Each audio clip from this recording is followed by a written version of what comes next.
Hi all, this is Anjali. Welcome to my channel, and today we are going to start with multiple choice questions for C programming language. So मेरे channel पर C programming की playlist आपको already मिल जाएगी. It is there in the playlist section. And C एक बहुत ही important language है for all those who want to excel in programming.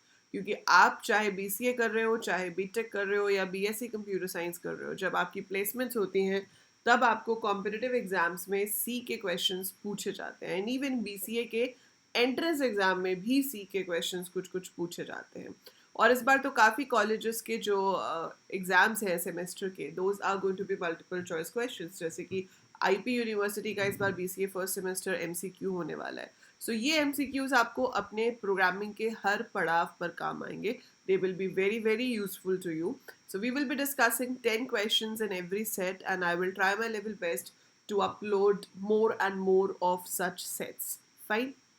So चलिए शुरू करते हैं आज के सेट से. अगर आप चैनल पर पहली बार आए हैं तो चैनल को सब्सक्राइब कर लीजिएगा, बिकॉज यहाँ पर आपको बहुत कुछ मिलेगा प्रोग्रामिंग से रिलेटेड सीखने के लिए, and it's absolutely free. So first question आपसे पूछा जा रहा है which says what is the range of values that can be stored by int data type in C.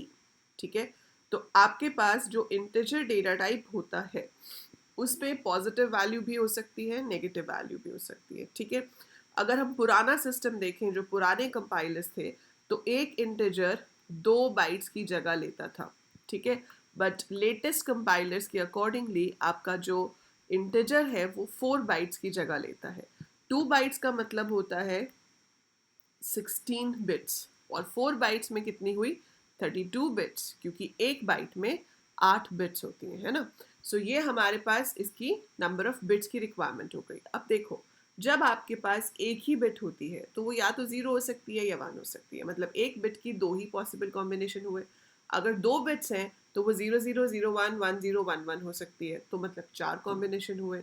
3 होंगी तो 8 कॉम्बिनेशन होंगे. सो बेसिकली आपके पास अगर 16 बिट्स हैं तो 2 raised to the power 16 combinations are possible.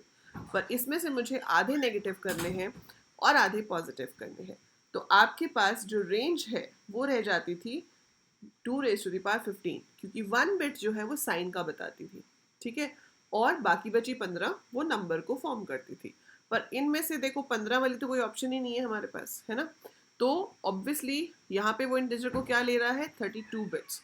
So as per that इसका जो सही आंसर है वो है ये, क्योंकि आपका जो फॉर्मूला बनता है इंटीजर के लिए वो बनता है -2 raised to the power n-1 to 2 raised to the power n-1 -1. Right? So this is your formula for getting the number of elements कि कितने हो सकते हैं आपके पास, कितने कॉम्बिनेशंस बन सकते हैं, जहाँ पर n क्या है नंबर ऑफ बिट्स. सो यहाँ पे अगर मैं 32 बिट्स लेती हूँ तो ये बनता है -2 raised to the power 31. मतलब नेगेटिव नंबर मेरे जो है -1 से लेके यहाँ तक हो सकते हैं. पॉजिटिव नंबर में पीछे -1 इसलिए एक और करा हुआ है क्योंकि हम 0 से शुरू करते हैं पॉजिटिव नंबर्स को. ठीक है, सो पॉजिटिव नंबर कहाँ से शुरू होते हैं 0 से. ये -256 to 255 तब होता जब आपका 1 बाइट का डेटा होता है ना. 8 बिट्स होता तो 2 raised to the power 7 जो होता है वो 256 होता है, बट वो तो हमारे पास है ही नहीं. सो हमारे पास इंटीजर लेता है 4 बाइट्स, तो एज पर दैट ये आंसर आएगा.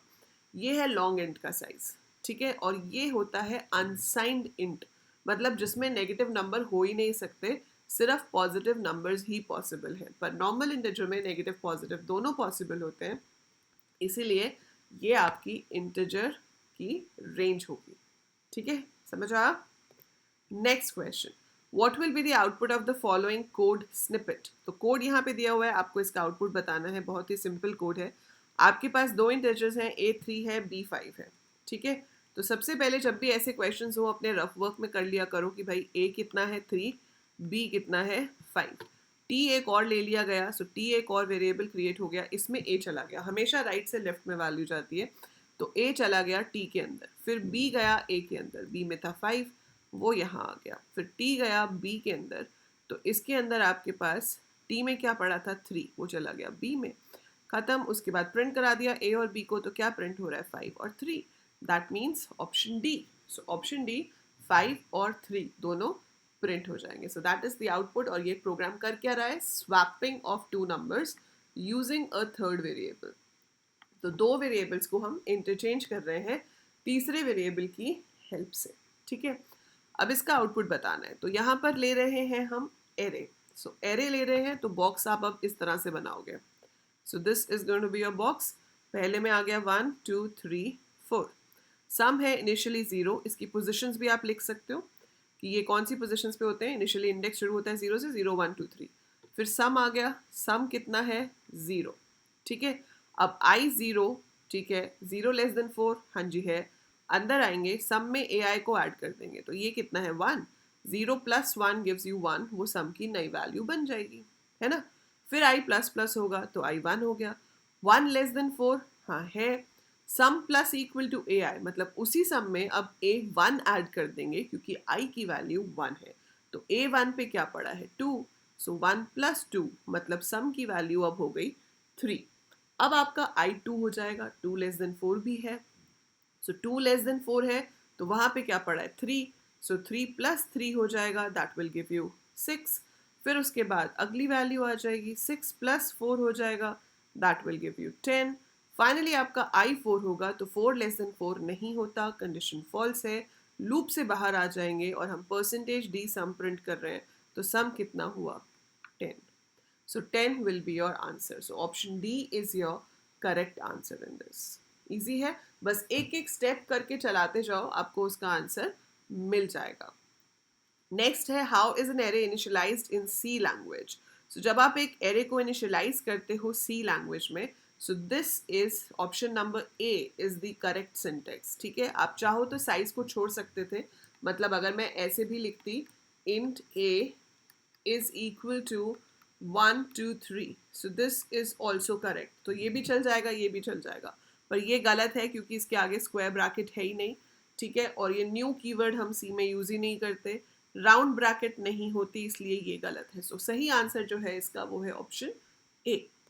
नेक्स्ट है what is the output of the following code snippet. Quite easy.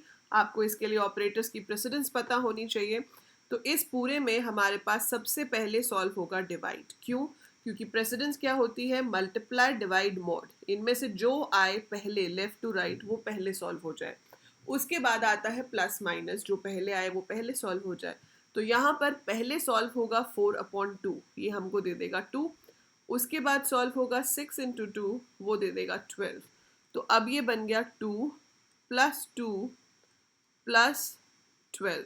So 2 plus 2 plus 12. So this is going to be 2 plus 2 4, 4 plus 12 16. That is option number C. 16 is the correct answer for this. How is the third element in an array assessed? Based on pointer notation. So देखो normally आपका जो third element होता है array का वो access होता है ऐसे A2. ठीक है, so third element in the array is A2. तो अब यहाँ पे देखा जाए तो ऑप्शन ही नहीं है ऐसी कोई. ये उसको 3 ले रहे हैं. ठीक है, सो ये जो क्वेश्चन है इसमें इसका मतलब वो A3 लेना चाहते हैं. सो अगर A3 लेना चाहते हैं तो बेटा देखो एरे का जो नाम होता है ना वो खुद एरे का बेस एड्रेस स्टोर करता है. हमें थर्ड एलिमेंट को फेच करना है. सो A is the base address of the array. A plus 3 करेंगे तो एक्चुअली में तो फोर्थ एलिमेंट का एड्रेस आएगा. पर चलो जैसा भी क्वेश्चन लिखा है. सो इसमें क्या होगा? A plus 3. So fourth element का एड्रेस आपके पास यहाँ से आ जाएगा और उस पर पड़ी हुई वैल्यू निकालनी है. सो उसके आगे आएगा star. So it should be star A plus 3, मतलब B is the correct answer. इस क्वेश्चन से क्या होगा? स्टार A मतलब A0 पे जो वैल्यू पड़ी हुई है वो उसको उठाएगा, फिर उसमें 3 को ऐड कर देगा. वो नहीं करना हमें, है ना. ये क्या करेगा? स्टार ए पे जो वैल्यू पड़ी है उसको उठाएगा, उसमें 3 ऐड करेगा, फिर उसके ऊपर स्टार लगा रहा है जो कि गार्बेज वैल्यू आ जाएगी क्योंकि वो नंबर कोई एड्रेस होगा जहाँ पे क्या पड़ा है हमें पता ही नहीं. So that would be wrong. ठीक है, ये आपको एड्रेस बताएगा पहली बात. तो ये जो आप लिख रहे हो this will be adding 3 to the base address, फिर उस जगह का एड्रेस बताएगा. So this is again something else. ये आपका सही आंसर है कि A is the base address. उसमें 3 मेमोरी लोकेशन ऐड करी और फिर उस पर पड़ी हुई वैल्यू को फेच कर लिया. So as per the question ये 3 नहीं होना चाहिए था, ये 2 होना चाहिए था. पर कभी पेपर में ऐसे आ जाए तो बेनिफिट ऑफ डाउट देके आप इसको सही आंसर चूज कर सकते हैं. ठीक है, next question. How are strings represented in memory in C. An array of characters, object of some class, same as other primitive data types, linked list of characters. So it is represented as array of characters. तो array of characters होता है ना, आप string कैसे बनाते हो, आप लिखते हो char a10, है ना. So char a10 का मतलब क्या है कि a is an array of 10 characters. So we represent string as an array of characters in C programming language. Quite a long code. What will be the output of the following code snippet? So कभी भी paper में ना ऐसे इतना लंबा code आ जाए देख के डरना नहीं कि भाई इतना लंबा आ गया, ये कैसे करेंगे. कुछ नहीं होता, सिंपल है, करके देखते हैं कैसे होगा. तो ये तो यूजर डिफाइंड फंक्शन है, काम शुरू होगा मेन से. मेन में आए, मेन से सॉल्व कॉल हो गया, चलो ठीक है जी, ऊपर आ जाते हैं. यहाँ आ गए, फिर से वही एरे बन गया हमारे पास. एरे में क्या है, 1 2 3 4 5. पोजिशंस क्या रहेंगी, 0 1 2 3 4. सम को इनिशियली 0 ले लिया गया है. आई 0 आई लेस देन 5, आई प्लस प्लस का मतलब है कि आई पहले 0 होगा, फिर 1 फिर 2 फिर 3 फिर 4, एक एक करके चलेंगे हम.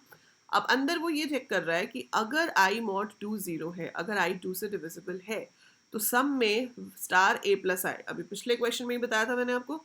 तो स्टार ए प्लस आई का एक्चुअल मतलब क्या होता है, ए आई, है ना.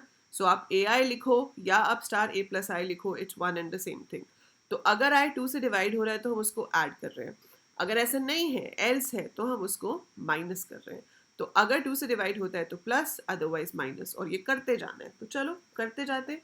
सम ले लेते हैं यहाँ पे 0. पहले आई 0 है, 2 से डिवाइड होता है तो 1 ऐड हो जाएगा. फिर आई होगा 1, 2 से डिवाइड नहीं होता तो उस पर पड़ा हुआ नंबर माइनस हो जाएगा, मतलब 2 माइनस हो जाएगा. फिर 3 प्लस हो जाएगा, 4 माइनस हो जाएगा, 5 प्लस हो जाएगा. सो देखें क्या आंसर आएगा. 0 प्लस 1 आपको देता है 1, 1 माइनस 2 आपको देता है -1, -1 प्लस 3 हमें देता है 2, 2 माइनस 4 हमें देता है -2, -2 प्लस 5 हमें देता है 3. सो आप जब लूप से बाहर आके प्रिंट करेंगे, so D will be your correct answer. So इसका आंसर आएगा 3. तो 0 2 और 4 पोजिशन वाले ऐड होंगे, मतलब 1 प्लस 3 प्लस 5, तो कितना हो गया 9. और जो 1 और 3 पोजीशन वाले हैं वो माइनस होंगे. तो आप इसको ऐसे भी कर सकते हो कि भाई 9 माइनस 6 हो रहा है. सो 9 माइनस 6 हो रहा है, तो आपके पास आंसर क्या आएगा, 3. Next is what will be the output of the following code snippet. We have a function, ठीक है. अब यहाँ पर क्या है, मेन है, सॉल्व कॉल हो गया, ये फर्स्ट है 10, सेकेंड है 20, थर्ड हो गया फर्स्ट प्लस सेकेंड, मतलब इसकी वैल्यू हो गई 30, ठीक है. सो इसकी वैल्यू हो गई 30. अब ये यहाँ पे कर्ली ब्रैकेट शुरू हो गई. सी में क्या होता है कि कर्ली ब्रैकेट का मतलब है न्यू स्कोप का शुरू होना. अब ये जो थर्ड है, ये अंदर इस थर्ड को यूज करेगा, ब्रैकेट बंद होने के बाद ये अपने बाहर वाले थर्ड को यूज करेगा. तो यहाँ पे कोई और तो है नहीं सेकेंड नाम का, तो ये वाला बाहर वाला यूज हो जाएगा. 20 माइनस 10, 10. तो इस थर्ड की वैल्यू हुई 10. पहले ये प्रिंट होगा, 10 प्रिंट हो जाएगा, उसके बाद वो इस ब्रैकेट से बाहर आ जाएगा, थर्ड को प्रिंट करेगा. ये किस थर्ड को यूज कर रहा है, ये वाले को, ठीक है, बाहर ग्लोबल वाले को. सो ये प्रिंट करेगा 30. तो आंसर होगा 10 30. सो हमेशा याद रखेंगे, जहां कर्ली ब्रैकेट शुरू हो गई मतलब एक नया स्कोप शुरू हो गया, और उस स्कोप के अंदर वेरिएबल वहीं पे ही यूज हो सकता है. तो जैसे अब गली में एक राहुल है और एक घर में एक राहुल है. अब घर में अगर मम्मी आवाज लगाएगी राहुल, तो अपने बेटे को ही बुलाएगी ना, गली वाले को तो नहीं बुलाएगी. लेकिन अगर घर में कोई राहुल होता ही नहीं और हम आवाज लगाते खड़े हो गए राहुल, तो ऑब्वियसली बाहर वाला यूज हो जाएगा. जैसे सेकंड जो था वो घर में है ही नहीं, तो वो बाहर वाला यूज हो गया. लेकिन थर्ड तो घर में है, तो वो अपने वाले को यूज करेगा, जिसे हम लोकल एंड ग्लोबल वेरिएबल्स कहते हैं. What is the advantage of arrays in C? The amount of memory to be allocated should be known beforehand. Disadvantage, sorry. Elements of an array can be accessed in constant time. Elements are stored in contiguous memory blocks. Multiple other data structures can be implemented using arrays. So disadvantage बतानी है, ठीक है. So इसमें major problem ये है कि elements are stored in contiguous memory blocks. तो जितना भी बड़ा आपको एरे चाहिए होगा, उसका का सारा एलिमेंट, जितने भी एलिमेंट्स हैं, चाहे 10 हो, चाहे 50, चाहे 1000, they have to be in contiguous memory locations. उसी की वजह से हम अपना नया डेटा स्ट्रक्चर पढ़ते हैं, जिसे हम लिंक लिस्ट कहते हैं. तो वो सब्जेक्ट आपको सी के बाद आता है नेक्स्ट सेमेस्टर में. तो डेटा स्ट्रक्चर्स भी आपको कराया जाएगा, बट अभी हम पहले सी थॉरोली करेंगे. So elements are stored in contiguous memory blocks. That is the disadvantage of having arrays in C. So that is it for this video. ठीक है, आई होप आपको ये क्वेश्चन समझ आ गए होंगे अच्छे से. I be uploading more sets also. तब तक keep learning, keep watching. Channel को सब्सक्राइब ज़रूर कर दीजिएगा, वीडियो को लाइक कीजिएगा, शेयर कीजिएगा with as many students as you can. And do let me know in comments कि आप और कौन से सब्जेक्ट्स की वीडियोस चैनल पे देखना चाहते हैं. And I will surely try to provide you those as soon as possible. Take care. Bye for now.